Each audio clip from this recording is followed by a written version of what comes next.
আসসালামু আলাইকুম ওয়া রাহমাতুল্লাহি ওয়া বারাকাতুহু। সম্মানিত দর্শকবৃন্দ, আশা করি আপনারা সকলে ভালো আছেন। আপনি কি জানেন যে আপনার একটি আমল আপনার হাসরটা শহীদদের সঙ্গে হতে পারে? আপনি যদি একটি আমল করেন তাহলে আপনি সে আমলের ফজিলতে, আমলের বরকতে আপনাকে আল্লাহ তাবারক ওয়া তাআলা আপনার হাসরটি শহীদদের সঙ্গে করবেন। আসুন আমলটি জেনে নিন।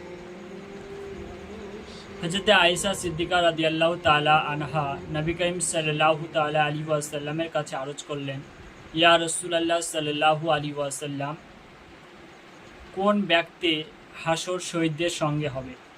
তখন নবী করিম সাল্লাল্লাহু আলাইহি ওয়াসাল্লাম ইরশাদ করেন, যে ব্যক্তি প্রতিদিন 20 বার করে মওতকে ইয়াদ করবে, মৃত্যুকে স্মরণ করবে, সে ব্যক্তির হাসর শহীদদের সঙ্গে হবে। তো ব্রাদার, আসুন আমরা সকলে